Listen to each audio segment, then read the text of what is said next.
Pro Group Management. Workers' comp that works for you.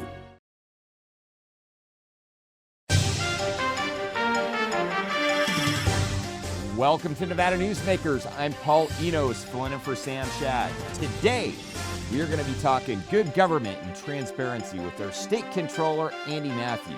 That's next on an all-new Nevada Newsmakers. The 13th annual Nevada Newsmakers Goes to Washington is brought to you by Pro Group Management, workers' comp that works for you. NV Energy proudly serves Nevada, providing electricity to 2.4 million electric customers. The Nevada Mining Association, mining a better future for Nevada. Silver State Government Relations, we know Nevada, so you don't have to. And University Medical Center of Southern Nevada, offering the highest level of care in Nevada.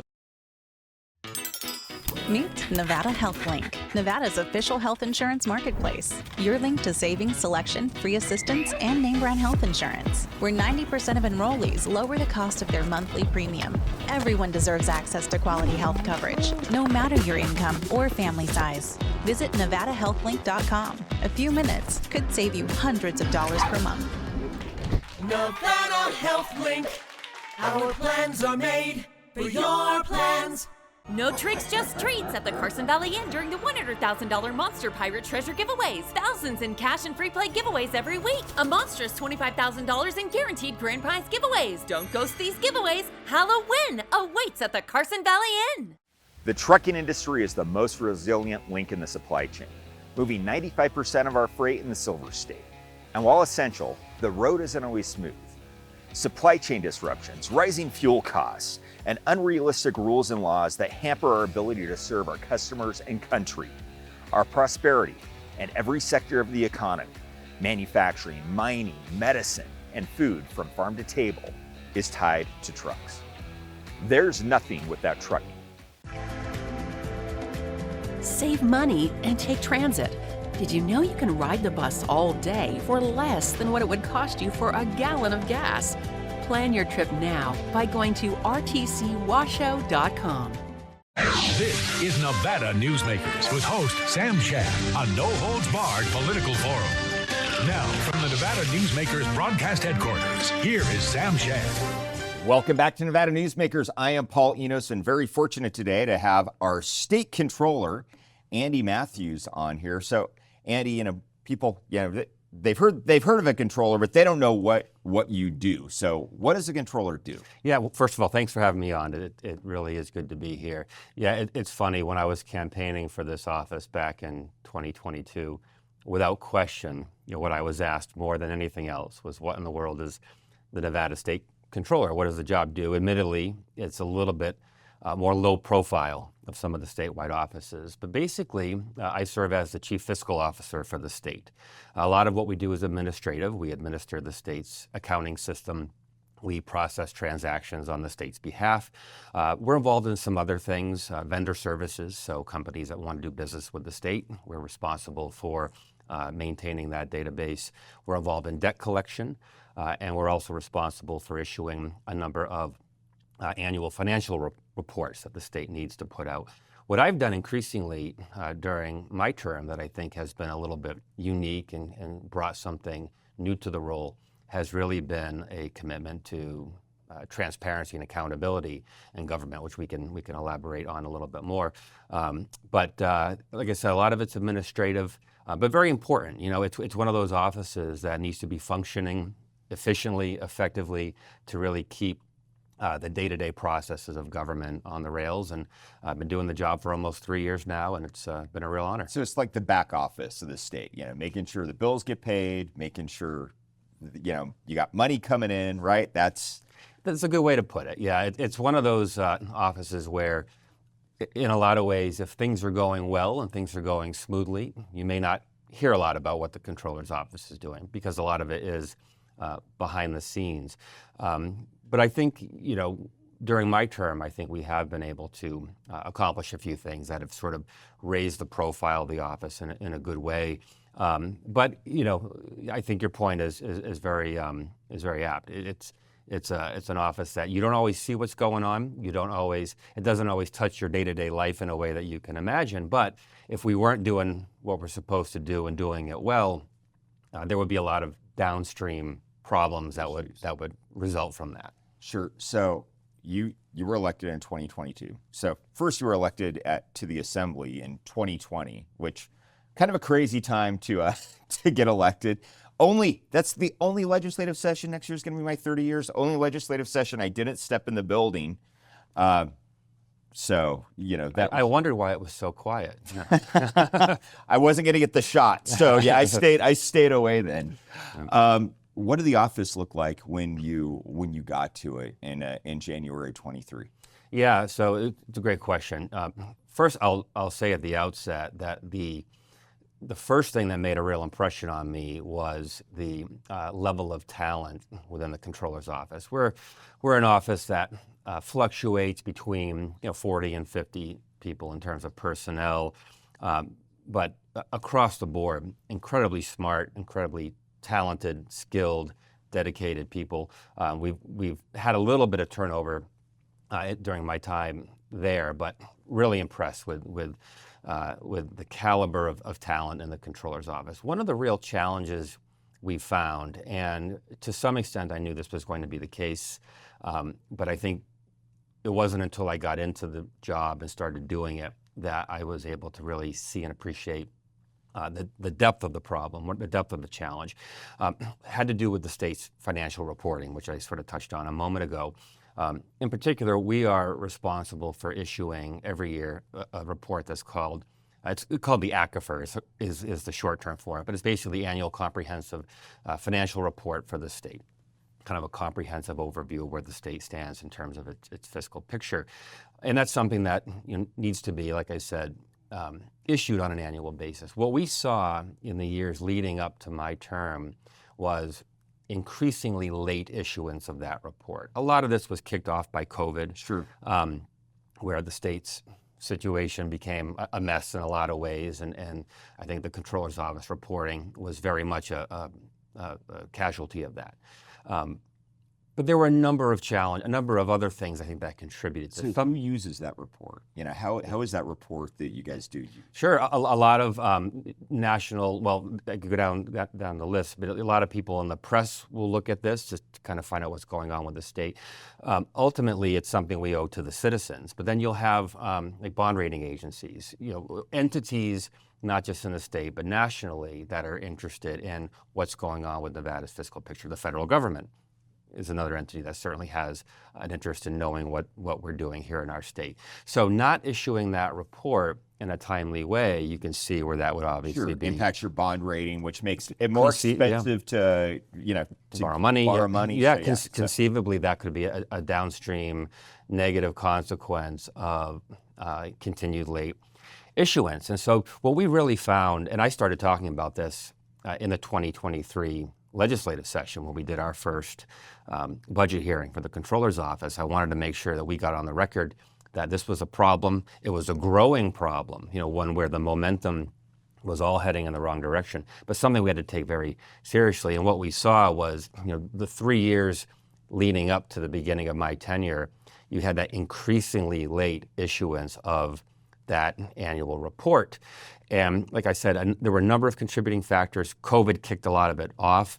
Some of the problems were structural. Some of it, to be frank, I think just stemmed from what I would characterize as sort of a lack of urgency in the controller's office, but also probably across state agencies. It's important to note on this that we're the ones in the controller's office who issue the report, but all the data we need to compile that report to begin with has to come from other state agencies. And so if they're late in getting it to us, we're late in starting. And so I think bringing a new sense of urgency across state government, this is a priority. We've got to work together and get it done. But there were some structural changes we needed, some reforms.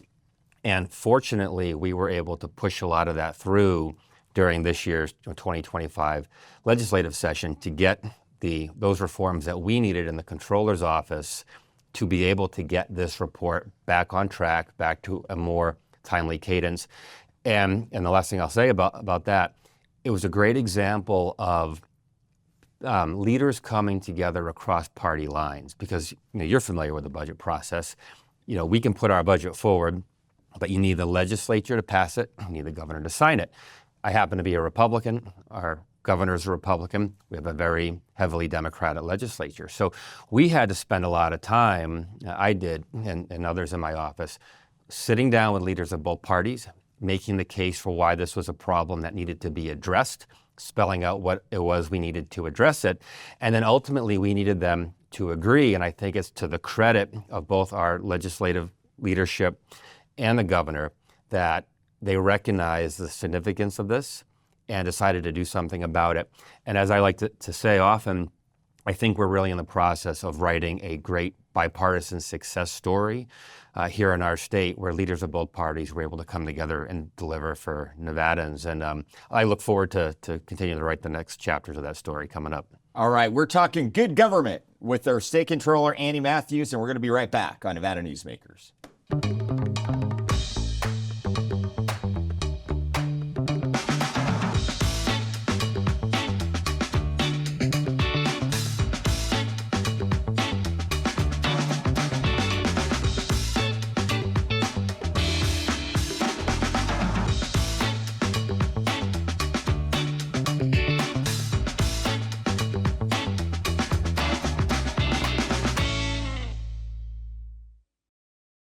Hit the road in style during the $150,000 Roads to Riches giveaways at Tamarack Casino. Win up to $5,000 every week and a top prize of a 2026 Chevy Traverse or $40,000 in cash. It's the $150,000 Roads to Riches giveaways at Tamarack Casino. Like a traditional handmade basket, retail is woven into the fabric of life in Nevada. From big box to mom and pop, retail supports our communities in countless ways. Jobs for the disabled, team uniforms for kids, help for the elderly, and so much more. Retail employs over 1 in 10 workers. Retail supports Nevada, and we support retail. RANNV.org. Pro Group Management specializes in providing industries with the necessary components to satisfy and exceed workers' comp requirements. Every business has unique needs and specific regulations. Pro Group Management stays ahead of the curve, providing up-to-date services to keep your industry in top form. Discover how we simplify your tasks, improve efficiency, and reduce expense to keep you moving in a positive direction. Pro Group Management. Workers' comp that works for you. At the heart of the Tahoe Reno Industrial Center, we power the future with global leaders in technology and manufacturing. From advanced manufacturing to tech innovation, our industries are creating thousands of quality careers, fueling a vibrant economy that benefits every Nevadan. Story County, helping build Nevada's future. This is Nevada Newsmakers.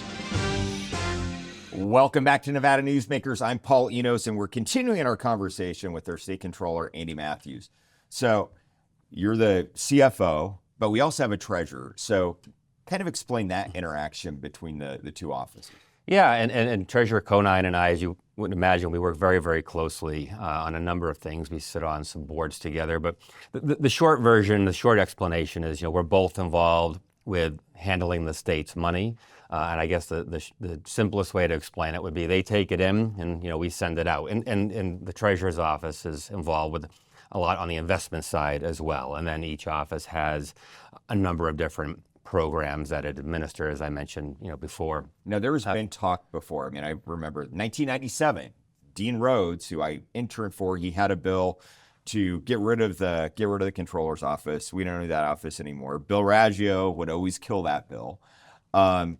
So, is it important to have two, separate offices? I think it is, and I think it goes to accountability, and I think it goes to checks and balances. When you're talking about handling, the state's finances, large amounts of money, obviously, I think it's important to have that type of check where you've got multiple sets of eyes looking at it. A lot of states do it differently. Some states don't have a state controller. The joke that always goes around in financial office circles is if you've seen one state financial office, you've seen one state financial office, because they're all so different. In some states, there is a controller, but it's appointed. In Nevada, it's elected. Some states have an auditor. Some states have a position that's called chief financial officer. A lot of states do it differently. I like our setup in Nevada. I like having the finances sort of divided between two different offices because, like I said, the more you can sort of disperse power, I think the better you can guard against potential corruption. Not to suggest that any individual would do that, but we've had a history. There's been a history of that. Sure, yeah, and human nature is what it is, right? And the architects of our system of government understood that men were not angels, right? And knew that you had to put in those safeguards. So I like the way we have it set up here. I know there's oftentimes talk about changing that, but I think the current arrangement does serve the people of Nevada well, and I would advocate for keeping it as it is.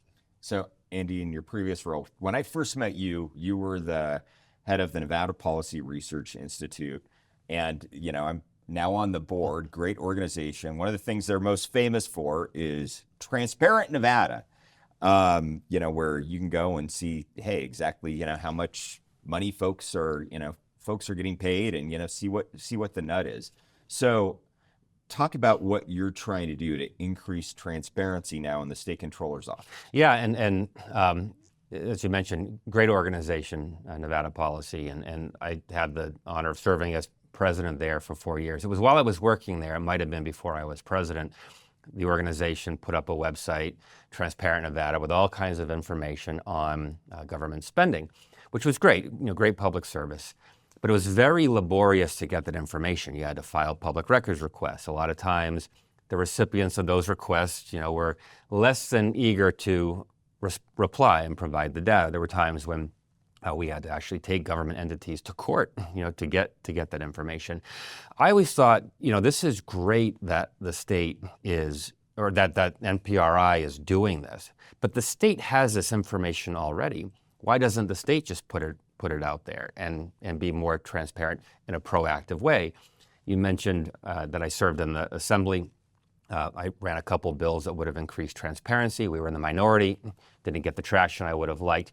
But as controller, one thing we've done, and I alluded to this at the outset when I was talking about what we've done to promote transparency, we basically put the state checkbook online. So if people go to checkbook.nv.gov, they can find all kinds of information on spending at the state level. I campaigned on this, by the way, in 2022. So can you look it up, like by vendor, who's? It's very, very detailed, right down to the individual check level. Really, cutting edge in terms of the amount of information it provides. But it's got information on the state budget. It's got payroll information. It's got PERS disbursements, all kinds of information. And like I said, I campaigned on this. I said, elect me, and we're gonna put state spending online. I was very grateful that we had the opportunity to do it about a year into my term, and it's just a great resource for Nevada taxpayers. I always say, look, it's your money. You deserve to know how and where your state is spending it. And the next phase to this, Paul, is my purview as controller is limited to state government, to state spending. But as you know, there's a lot of spending done in Nevada at the local level. Our counties, our cities, our school districts. I am seeking a second term as controller, and should I have the honor of getting one, we're going to continue to push. We're already doing this, but working with local governments to try to stand up their own local versions of the online checkbook. We've seen some good success on that front already. That's going to be a key area of focus for me going forward, is to continue to drive that transparency locally. All right, we are talking transparency and good government with their state controller, Andy Matthews, and we're going to be right back on Nevada Newsmakers. As you know, Reno is booming.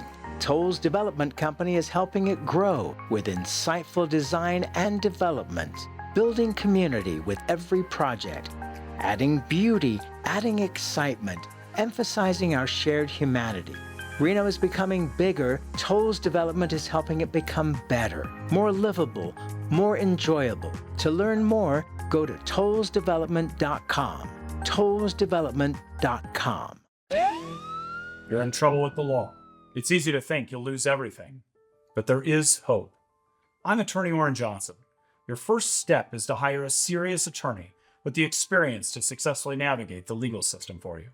Sometimes hope means addiction treatment instead of jail, and making sure you're treated fairly. Sometimes hope means fearless trial attorneys who will stand up to the government when they get it wrong.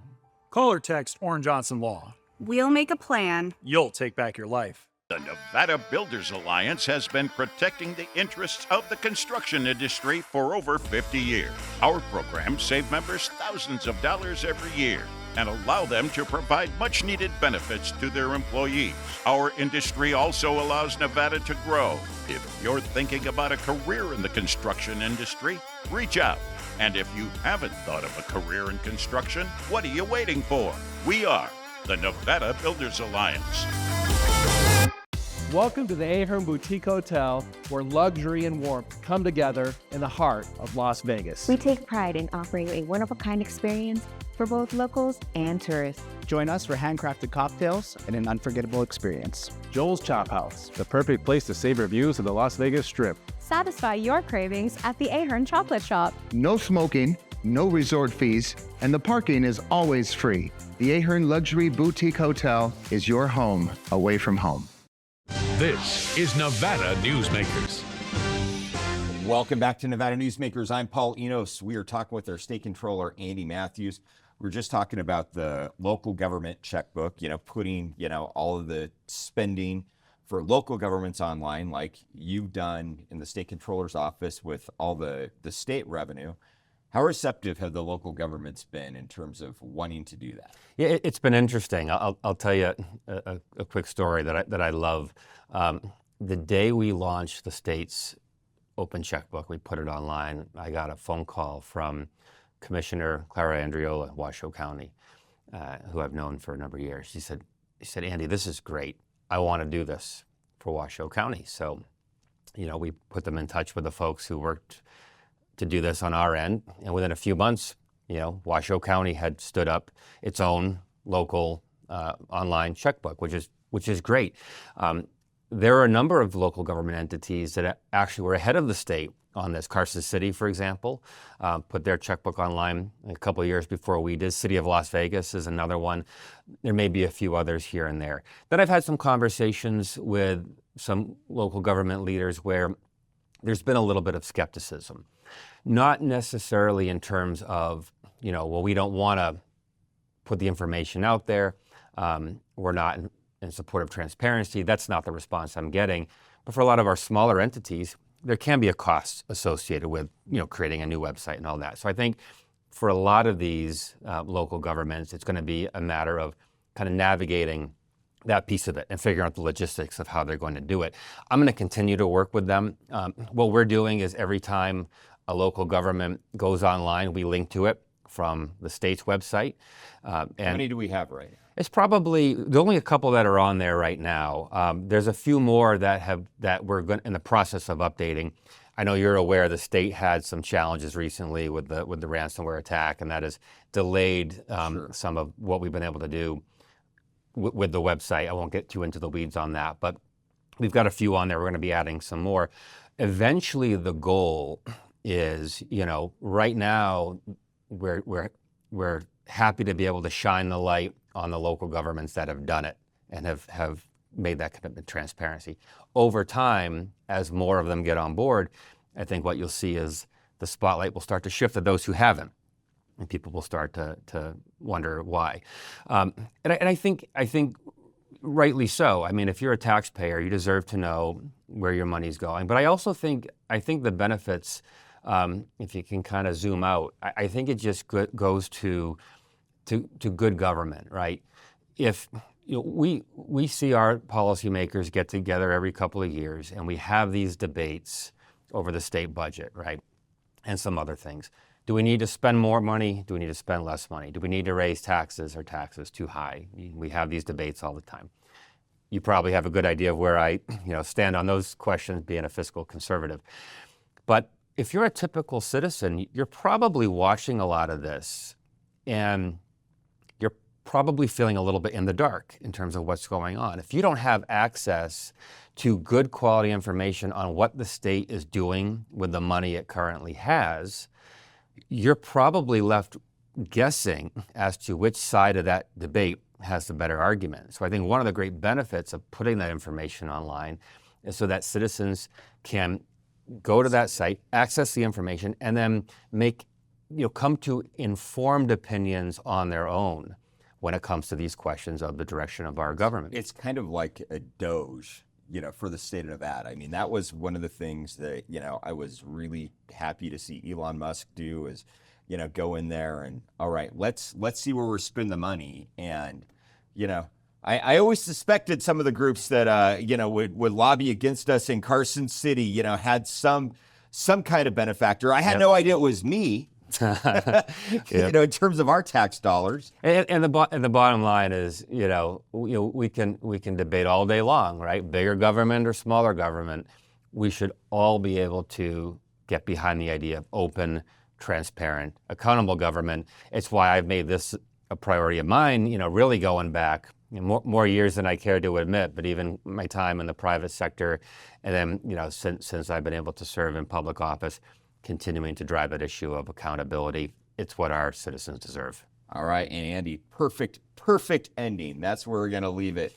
We're going to be right back on Nevada Newsmakers. Each day, the Children's Advocacy Alliance partners with leaders, legislators, and families across Nevada to improve children's health, education, economic well-being, and safety. We recognize Nevada will be no better than the state of its children. Be a part of this change. Be a supporter of the Children's Advocacy Alliance. For more information, go to caanv.org. Imagine a magical garden that feeds Carson City's hungry and homeless, teaches our high school students agriculture, creates hanging floral displays to beautify downtown, and yet charges nothing. It's not magic. It's the Greenhouse Project. It's real, it's growing, and it needs your help. Go online to carsоncitygreenhouse.org so together we can grow it forward. Southwest Specialties has been making the homes and businesses of Nevada beautiful for more than 20 years. Their experienced designers and craftsmen create the walkways, backyards, water features, and a variety of outdoor cooking areas that add curb appeal and value to your investment. Call today or visit them at their website and see how they can make your outdoor spaces special. Southwest Specialties, creative, distinctive, beautiful. The 13th annual Nevada Newsmakers Goes to Washington is brought to you by Pro Group Management, workers' comp that works for you. NV Energy proudly serves Nevada, providing electricity to 2.4 million electric customers. The Nevada Mining Association, mining a better future for Nevada. Silver State Government Relations, we know Nevada, so you don't have to. And University Medical Center of Southern Nevada, offering the highest level of care in Nevada. If you missed any of today's show or would like to watch our shows from the past, go to NevadaNewsmakers.com. Thanks for watching and listening.